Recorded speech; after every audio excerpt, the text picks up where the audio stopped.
Welcome to the Dog Stable. I'm one of your hosts, Craig Fountain, here with Ryan Angelo. How you doing, Ryan? Oh, buddy, the bombshell dropped. I'm doing good. How are you? I'm doing all right. I am unprepared. I am live from the camper. No AirPods, no mic, no camera. So bear with me here on my sound and video quality over here. Hopefully, my connection might be better out here than it is I was gonna at say home, that. though. So we'll see. Nobody's done a GoFundMe for a new router yet, so might have to just start going live from out here. But yeah, big news today. Impromptu show.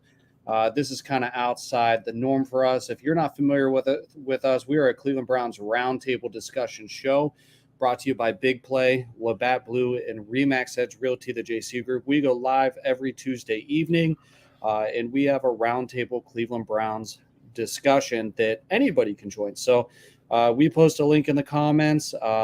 You guys can ask us anything, bring up topics. You guys kind of control the show. Thank you, Red Leg. Good to hear that I'm sounding good. We can display your comments just like that if you don't want to come on a video chat with us, unless you're on Twitter. If you're on Twitter, we'll try to monitor that. But YouTube and Facebook, you can just comment and we'll address you. So I'm going to go ahead and put the link in the comments now. So YouTube, Facebook users, you'll be able to click that link and come on and video chat with us. We'll cycle everybody in and out depending on how many people try to join all at once. But Ryan, what are your reactions to Deshaun Watson's ruling today? Sue Robinson says 6 games is the recommendation. Yeah, I mean, I think it's what I expected. Obviously, I've been on the 4 to 6 games train pretty much from the get-go of the situation. The initial, response to the allegations was that he was going to get suspended for 65 years and fined $45 billion. But obviously it didn't happen that way. She came back, said that the NFL or Judge Robinson came back and said that the NFL did in fact prove that there was some unwanted contact during the massages in question, the 4 cases that they did review, or at least that the NFL proved that there was enough evidence to say that by their terms, essentially. So by the terms of the CBA, he violated the conduct policy, which we all pretty much figured something happened, right? So he got 6 games, and now we just kind of wait and see if the NFL is going to appeal or not. I don't think they're going to appeal. That's my prediction, but there's plenty of people out there that are going to say that they will. And plenty of people out there that are upset by the ruling. So, it's an unfortunate thing, but for me, I think the initial reaction is it's, for lack of a better terms, it's a win for the front office of the Cleveland Browns. If it does in fact stay at 6 games, that's probably their second best, option outside of 4 games as far as their schedule goes this year. So the gamble that they took on Watson, is going to pay off in that front if it does stay at 6. Yeah, we're going to wait and see here. The next 3 days are going to be interesting. Yeah, and this decision was never going to make everybody happy. A lot of folks were convinced that he was going to get 0 games. While it wouldn't have necessarily surprised me any more than if he would have gotten an indefinite suspension, I figured it would be somewhere in the middle. So for me, it was never going to make everybody happy. No. Reportedly, Deshaun Watson's camp isn't happy because it's not 0 games. And reportedly, the NFL is not happy because it's not at least a year. But some people have brought up on social media, sometimes the best way to know if it's a compromise is if both sides aren't happy. So there's certainly a consideration to be made there. Now, we are going to be going live tomorrow at 9 p.m. like normal. And I'm not sure how long this episode will last. Depends on you guys watching and chatting with us. But there's a lot of information to sift through. I got to skim through a little bit of the 16-page ruling. I did not get to dive into it yet. So if somebody wants to try to dunk on me with specifics from that, I mean, you can go ahead. I just haven't read it yet. I'm not going to have a response. But all right, we have our first viewer in the dog pen. Red Leg, welcome to the show. How you doing? Hey guys, What's up, how are buddy? you? Good, you? Outstanding. What is your reaction to the ruling today? Relief. I'm glad it's over. Mostly, I don't see this going on much longer. I mean, they got 3 days to respond. I'm just glad we move on. Watson is now in the process. He's going through I don't call it justice, whatever. Going through that process, getting his punishment, and we move on with our lives. With the filing of Robinson, I actually saw the court reporting. It's good that they actually published that to let people know exactly what her findings were. It's not obscured. It's out there. You guys talked about reading through it. I read through it. It's just he had intent when he did it. It's pretty clear, and nothing that was forced. Supposedly, Right. I don't think there's any doubt that the guy had some type of fetish that he was trying to play out through these situations, right? And we all kind of talked about that early on in this process that, just due to the sheer numbers of the allegations that there was probably something to it. One thing I thought was really interesting was that the judge, did in fact, she agreed with the NFL on the fact that he broke the policy, right? But at the same time, she pointed out that the NFL's process to this point has been super flawed when it comes to disciplinary actions. And that's why she ruled in the way that she did, is that she couldn't wholeheartedly, put down an unprecedented punishment for somebody when people who have had similar issues have, had slaps on the wrist, essentially. And in her mind, this was the most severe punishment that has been handed out for a nonviolent sexual assault allegation in the NFL. So, I mean, she really had both sides of it. And I thought it was a really honest, opinion, because their process is, flawed. It has been for many years, and that's what they're trying to fix with this new process. But, it's for that reason, I think that the appeal is not going to happen, just because I think that they've both collectively bargained this process. And I just don't think on the very first ruling that it would benefit either side to come out and put it into a federal court type situation. Because if the NFL does come back and appeal it, Watson's camp's going to take it to court. They're going to sue. It's going to happen. So, discovery in that is just, it's going to be a nightmare. They're going to bring up all the dirty secrets of the NFL, and that's whether or not those are apples to apples. It's just what's going to happen, and the NFL is going to want to avoid that. So I would assume that they're probably going to come out with a lengthy statement and say something along the lines of they think it should have been more, but due to the fact that this was collectively bargained, they're going to honor her ruling at this time, and blah blah blah blah and all that stuff. So they're claiming, oh look, our hands are tied, guys. Like they're trying to save as much face as they can, but there's no face left to save. Right. So my thing on it is like, if it does go back to Goodell, he's probably going to bring in a third party to handle the situation for him. Well, isn't that what they essentially have done already? So it doesn't make sense to me to appeal it, because then the public outcry is going to be like, well, you just did this, so now we're doing it again. Like, I don't know. So that's just the way I look at it, but we'll see. Invalidates the whole process, because the whole process doesn't make any sense anyway, because she's an outside source or outside third party who's supposed to have this job, but then it goes back to Goodell. Like it doesn't make any sense as it stands. So either you stand with that credibility or you redo the whole system next CBA or whatever. Right. I think so. The other thing about it too that's kind of interesting was that she was talking about I'm gonna have a brain fart here right as we're talking about this, but how much she put in quotations, I have to say, sexual assault, because that's the NFL's definition of it. And it wasn't that she knows those words have meaning, and people are going to grasp that and go, look, sexual assault. But it's just, it's good that she put that, because she's like, look, I have to say this, although it doesn't really meet the definition of, I think most people be like sexual assault is, rape, I think stuff. Right. I think she's pointing out there that sexual assault as defined by the NFL is not the same thing as defined by law, right? So we saw that those things didn't rise to the level of criminal charges in several instances. So I think she's just really trying to play both sides of the I think we lost him. The fence. Oh, there there he is. I know there's going to be plenty of people that are going to say, he should be gone for much longer. He's a, sexual predator and stuff like that. But there's a lot of this that we still don't even know. There's a lot of detail that we still don't even know. There's a lot of the detail that gets buried in discovery on both sides. So, you're not privy to all that information. And right now it's just a lot of narrative that, we just on both sides of the fence. Yeah, absolutely. We'll never know the full story in the first place. And what she's put out is what is very, she said, circumstantial.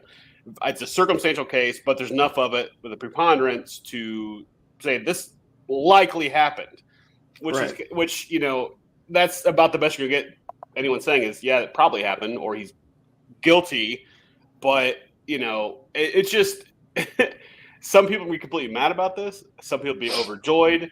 It's just no one's gonna be happy from the situation, and it's all based on Deshaun Watson. I mean, something happened. I'm glad he's going through the process now. And it's finally almost resolved. And, you've been bad. Quit doing it. Just. Right. Yeah, I mean, at this point, right, like there's really only one step left to coming to some sort of realistic resolution or to kind of put an end to this, and that is whether or not the NFL is going to appeal. Now, if they do appeal, that opens up a whole nother can of worms, like you guys were talking about. This is far from over. It's going to drag and drag and drag and drag and drag. That could go in Watson's favor, or it could go in the NFL's favor. Maybe we shouldn't get too far into that unless it actually happens. But right now, like Ryan said, it's a win for the Browns front office because they can start to, put whatever plan they had in action that they've already started putting in action, assuming that they were expecting a suspension in around 6 games, 4 to 8, somewhere in there. I'm sure they had plans regarding, okay, if it's X amount of games, we're doing this. If it's Y amount of games, we're doing that. So they can move forward. But we really need these next 3 days to go by and for the NFL to not jump in and do anything in order to actually move on. And then hopefully there's no other allegations or, hopefully he didn't do anything wrong that hasn't come to surface yet. So, again, these are serious allegations. You're innocent until proven guilty. But we should be delicate with sexual assault allegations. So I don't want to say that this says he's innocent or for sure, acquitted or it's baloney or they were gold diggers or anything like that. Like, I'm not here for that. But the fact that they settled 3 out of the last 4 that hadn't been settled yet, the fact that we have a ruling from Sue Robinson, if we can get to the point where we're beyond a point of the NFL being able to appeal, that'll be the clearest path to being able to get back to football. A lot of people that tweet a lot aren't going to have a whole lot to talk about anymore. Throwing that out there. Right. Ryan, what'd you do to this guy? Uh-oh, what happened?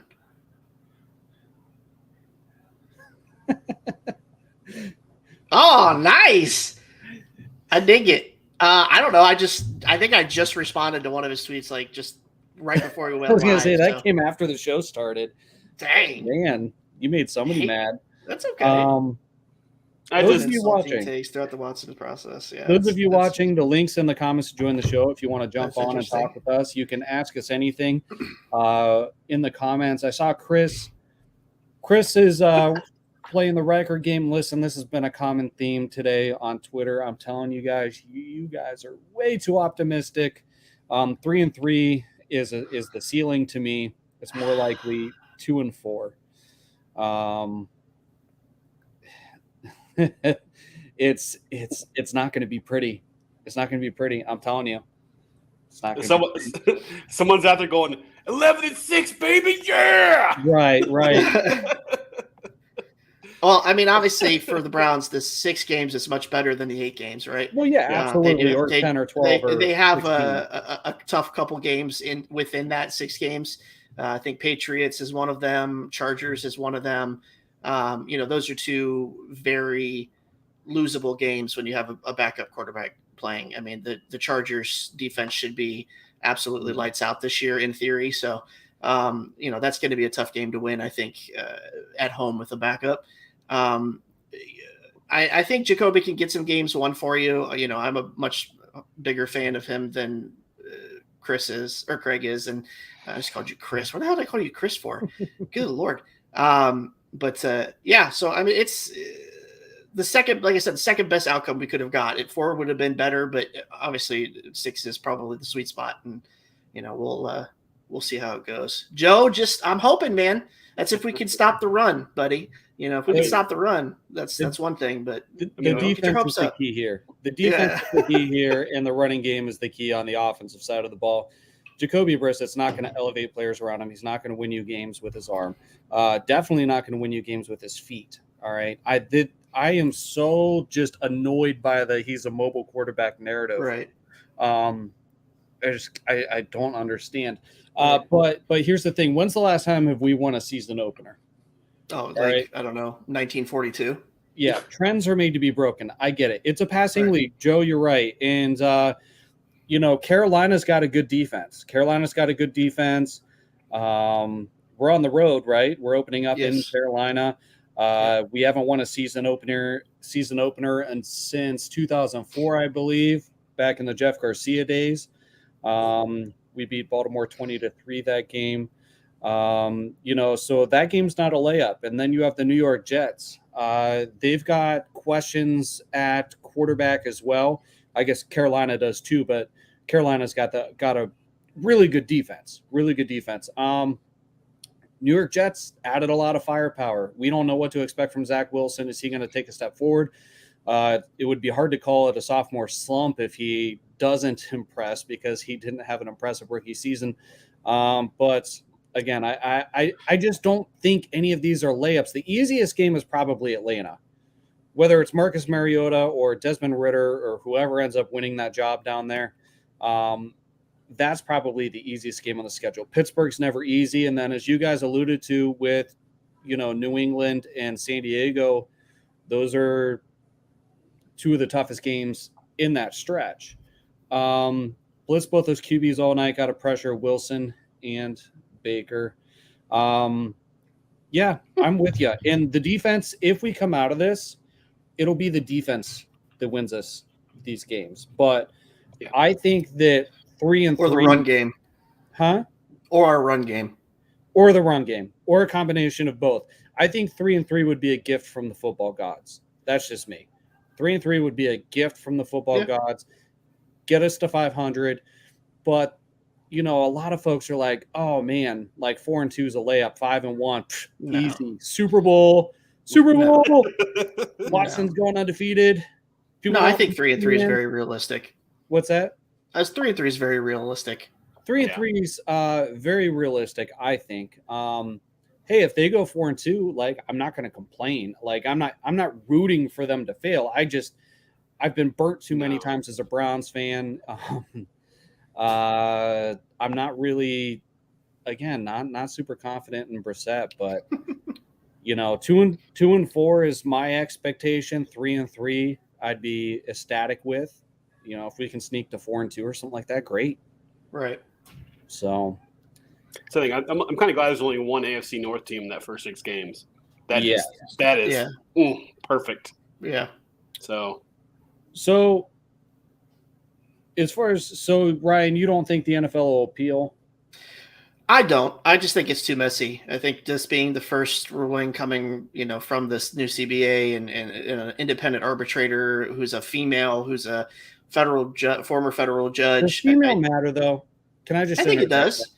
I think it does. Why? Yeah. A little bit. I think it's it's a underrated aspect of her ruling. I think because it's easy now. Let me say this: that shouldn't be an issue for her, right? That shouldn't be a bias or anything like that. But I think it is significant that she is a female and that she is stating that she's able to be partial in this situation and say, yes, he may have done this as far as your language is concerned, but at the same time, your language is flawed. So, I mean, I think that's significant coming from a female because there's an assumption out there on the Twitter space and the social media that, every female in, the world is against this guy and is against the Cleveland Browns and can't look at this impartially. And I think that's untrue. I think there are plenty of females that can look at a situation like this impartially and see both sides of things. I think it's a compliment to females in our society that somebody that has rose to that stature in the justice system, is able to look and be the way that she is. Gotcha. Didn't mean to interrupt. You can finish your previous thought, but no, just for me, the female thing doesn't really lend anything one way or the other for me. I mean, there's a lot of women that aren't just impartial to Watson. They are, well, I shouldn't say that. It's not that they're not impartial. They're not against him. Some of them are very for him. And, women aren't beyond the realm of, leading lives that would, rival Deshaun Watson's behavior. Right. I'm trying to figure out the best way to put it. I think the best way to put it is, women are people. Like if we try to separate, it's a woman. No, women are people. Men are people. Like humans are human beings. It's like, it's wild that people would associate having a female judge as being impartial simply because of her sex. That's not me as a person. It never has been. It's just some people just get so wrapped around that because she's a woman, she's this. Because a man is this. If you look, just look through Brown's Twitter. Look at the women who are saying when this kind of kicked off into the entire system. I just hate this man. He's a sexual assault, guru and whatever. And then the women going like, well, hang on, just give him a second. Just like the men, like you look at the fan base, everyone's saying the same thing. Everyone's capable of rational thought, and you're seeing that play out. Like it's ridiculous. Well, and I referred to this as that subsection of the Browns, social media culture that's unable to act with rational thought, unfortunately. So, when they say, oh, this, woman is a female, so she can't possibly think that this guy is, innocent in any way, shape, or form. It's just stupid. Like the narrative is dumb. And that's where I, got to step in and try to defend myself with the guy with the tweet that Craig put out. I didn't say anything outside the norm of what I've been saying this whole time is if you don't like the takes, then, then move on. Like, it is, I'm not going to go with the narrative. Like, that's not how I am. Yeah. If you have a narrative and I feel like it's flawed, I'm going to try to poke holes in it. It's just what it is. And to be fair, my views and Ryan's views are very different. And this is a collective effort to bring the show to everybody. So it's not like we're some one-sided thing. I don't know which one of us is Fox News and CNN, which one of us is CNN, but we are very different in our viewpoints. I didn't know how to say that, like make that analogy without making it seem like one of us was right or left or whatever. Right. But you guys know what I'm trying to say. Skylar, welcome to the show. How you doing, bud? Good. How are you? Outstanding. So what do you think of the ruling, Skylar? I don't know. It's kind of expected for the last couple of weeks. Like I kind of expected it anywhere from 4 to 8. I'm kind of glad it's in that middle point because, if it was 4, people would say it's too. People are going to say it's too short of a suspension now. But I think 6 is a very good middle ground. With Sue L. Robinson's 15 or 16 page conclusion, what she found and stuff. I haven't got a chance to read it, but looks like she went pretty into detail, and it looks like a lot of thought went into this process, and she thought the 6 games was the most appropriate. Good. Skylar, I have to ask, you are not driving, correct? No, I'm in a parking lot. I just got done grocery shopping. I just got back home from Florida, and I wanted to join and say what's up. So. Okay. I didn't know if you were in an autopilot Tesla or you were just really good at not watching where you were going. No. Yeah, all right. So, go ahead, Red Leg. I think this points to what Ryan was saying here. This so factionalized fan base that there are going to be people who are, never enough. He should be out of NFL forever, and people who are going, how did he get suspended? And it's just neither of them will take the time to bother to actually read the report, to actually look at it and go, oh, okay. It's just that kind of fan, as it were, is the one that is willingly uneducated, unwilling to learn and kind of explore stuff to be like, so they can talk about this. Like, if I wouldn't have read the report, I wouldn't come on here because, like, oh, I have no idea what the report says. Like, and even skimming through it, like you've done, some people won't even do that. Like, and I know you're going to read it later on. I know, Skylar's probably going to read it later on too. It's just, that's the type of stuff you have to research and be like, well, this is actually what's said, not, some crazy dude with extremist views going, XYZ thing actually happened. This is what she said. And you go, no, no. So. Yeah. And there's a lot to dive into here and a lot coming out. Again, we're going to dive a little bit deeper into this tomorrow. We'll be live at 9:00 p.m., our new normal time slot for Tuesday. So make sure you guys join the show and find us there. What do you guys think? Did you guys see a different reaction from the national media as opposed to the local media and the fan base? And how do you guys feel about that? For example, Good Morning Football. Is that what it's called? NFL Network's morning show. What was it? What's his name? Kyle Brandt. Kyle Brandt. Yeah. Brandt. He had some strong things to say. How do you guys feel about people that are still uncomfortable with everything? I have very strong opinions on this. I don't like narrative pushing. Like, I don't like people that cannot look at something objectively and see both sides of it. And there are way too many people on Twitter with blue check marks and work for companies that should be objective journalists that are not objective journalists. And that drives me absolutely crazy. I'm not a journalist by any means. I'm just a dude that helps out on a podcast and puts out tweets of my opinion, right? But when you rise to the level of being Twitter verified and work for companies such as ESPN and, major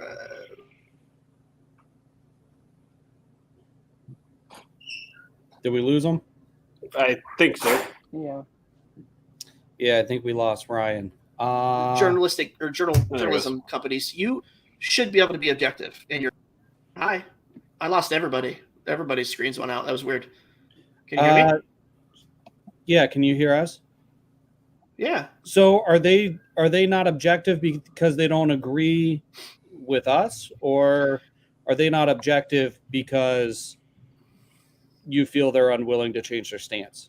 I think it's just unwilling to change the stance. Like, when you have somebody who pumps the same narrative, no matter what information is out there, no matter what evidence that they give or given, that's being, you're showing an inability to be objective, and you're pushing a narrative because that's the narrative that you feel.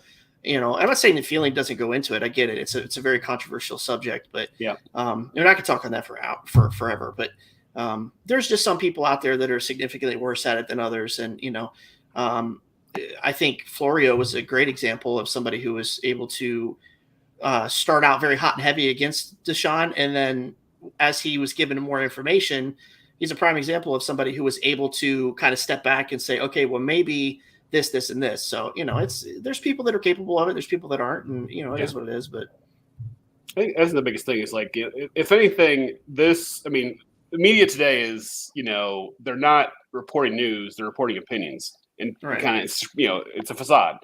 But what this has shown is how really the media has gone nuts. I mean, I don't think anyone here would disagree Deshaun did something, right? But the way it's been portrayed is just insanity. I mean, when that new, like talking about the Florio, when that news broke, man, I'm not gonna lie to you. I was on the phone with my ticker going, "Hey, dude, this is unacceptable," And he's like, "Hey, just hang on, dude. Just don't do this. Just give it time." And as time has gone on from that position, I've softened my views because I'm like, well, that's the rash reaction.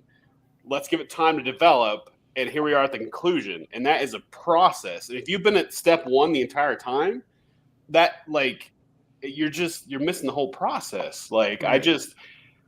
I from the beginning, I want him to have a fair shake, have a fair trial, or have a fair, has time in court, go through the process and whatever. It's just, if you can't process through that, go through a step like you're talking about, it's just, you never learn, you never open your mind, you never kind of get experience what could be and then draw your own conclusions. You're just very set with what's being fed you. If you're in that mindset that Deshaun Watson's a sexual predator who rapes people and all that kind of stuff, then the reality is that's literally nowhere near what the court documents are saying, or I don't want to call court documents, what Robinson filed. It's just, it's wild that people don't do that.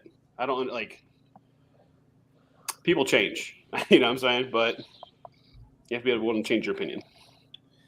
Yeah, I still find myself very much in the middle, not knowing which way I lean. I've softened a bit since we first acquired him. Yeah. I was not a Deshaun Watson fan when he was in Houston prior to his holdout, his contract extension, prior to him being sat out, prior to the allegations coming out. I was not a huge Deshaun Watson fan. When the news started coming out, part of me was like, there's just too much here. There's too much here for there to not be something. I've softened up quite a bit, but I am by no means convinced that something bad didn't happen. So I've made it a point over the past few months to try to be neutral. Now, does that stop, people every time I tweet something about Nick Chubb for people to call me a Baker bro? No. But, can we retire that term? Like, once you use it enough, it doesn't, or so much, it doesn't like mean anything anymore. I'm surprised by how much you're seeing that on Twitter today. I'm like, he's gone, guys. Like, yeah, come on. But like, for me, I'm still kind of in that space where like, there's so many allegations. And I think the reason why the Kyle Brandt video stuck out to me when I was talking earlier is, he's kind of where I am, where like there's 30 of them. There's 30 allegations. There was 24 formal civil lawsuits, right? There was the 2 grand jury non-indictments. There was the settlements, and then, wee hours in the morning, 3 out of the last 4 settled. I'm not convinced that there was 30 or 20, but something tells me that there was 1 in there, and 1 is bad enough. So like for me, it's like, I'm not going to condemn the guy necessarily, but it just still doesn't feel great. Right. It's still uneasy for me that way, but I've done my best to try to stay neutral. People obviously read into my articles or my tweets however they want to.